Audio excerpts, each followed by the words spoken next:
आज्ञा लड़ई कौन आपण सब अदृश्य आपण जितेबाला आपणकर कुरुक्षेत्र युद्ध होता समस्ते कहते ये मारी सी मारी किंतु मारी किए से अदृश्य शक्ति से श्रीकृष्णकर चक्र तेणु आज्ञा मुझी नुह समय एवं जगन्नाथ इच्छा ही सब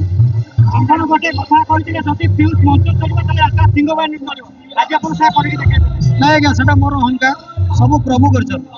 मुझे कर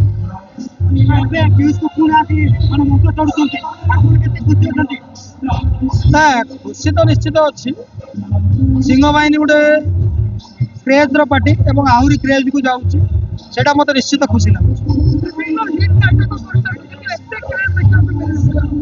ना आज्ञा आपण सीना कहते जदि आप गला वर्ष खंडगिरी देखिथे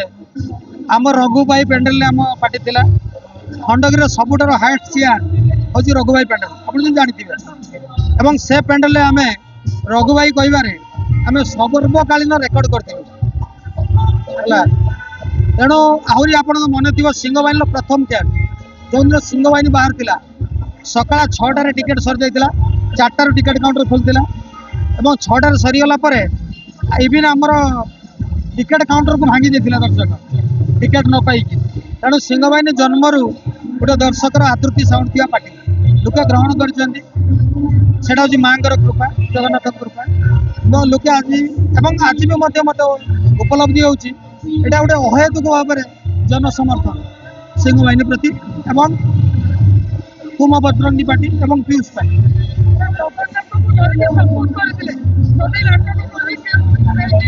ना आप भूल कहते ये कथा के कह आपणकर शुणवाटा कौन भूल है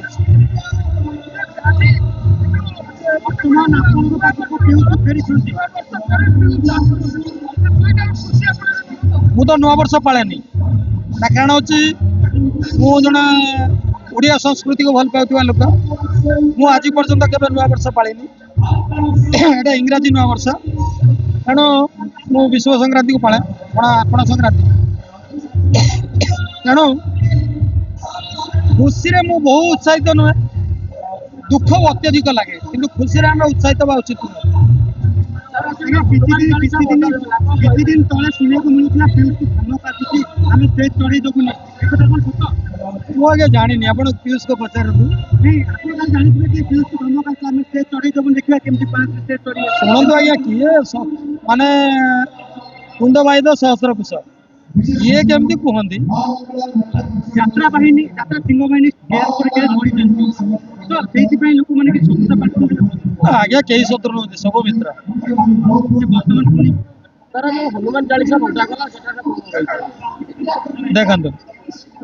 ये सब आम गोटे टीम वर्क ये मु हनुमान चालीसा बांटी से जेहेतु नाटकर नाम तुम बजरंगी तेणु ये गोटे कमिटी आमर आम डायरेक्टर पीयूष ये समस्त इच्छा थिला जे गोटे हनुमान रंगर गामछा एवं गोटे हनुमान चालीसा आम दबु से क्रम दिखाई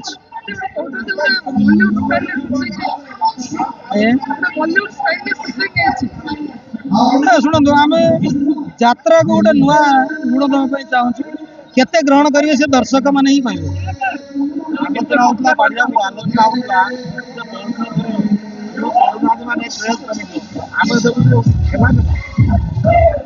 शुणु आज्ञा जगन्नाथ विचार कहार क्रेज नुहे जगन्नाथ विचार बर्तमान ग्रहण पड़ा पाड़िया जीति जो जीत करते पाड़िया फाइनाल 5 वर्ष बाबू आम से कथा को जीवानी दयाकोरी मुझे समस्त अनुरोध करुच्ची आपड़ से 5 वर्ष 2 वर्ष कंट्रोवर्सी भर चाल प्रभु चाहिए कलाकार 6 मास धरिकी घरे बसला तार भी रुचि पेट बटना अच्छी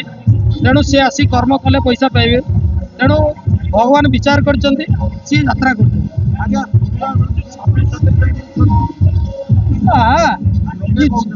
फंक्शन कैंप सब बड़ा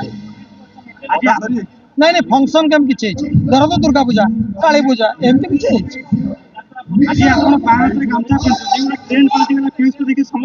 ना ट्रेंड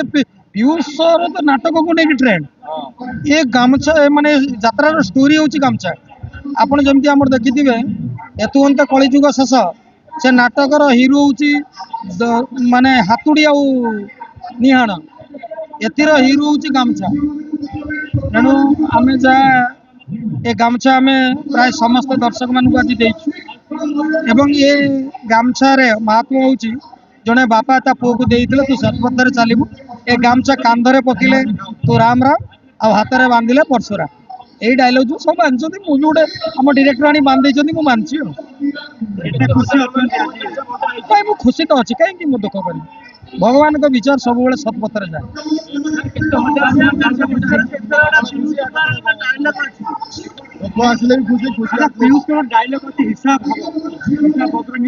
ଆପଣ ଏ ନାଟକଟା ଦେଖନ୍ତୁ,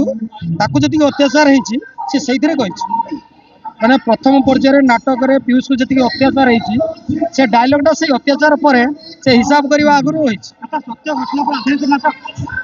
ନା ଏଥିକ୍ସ ଏଥିକ୍ସ ଆଉ ପୌରାଣିକ ଆଉ କିଛିଟା ସତ୍ୟ ଫେଣ୍ଟା ଫେଣ୍ଟି। ନାଟକ ସବୁବେଳେ ନାଟକ ନା, ଏଇ ସବୁ ନାଟକ। ଆମ ନାଟକକୁ ଦେଖନ୍ତୁ,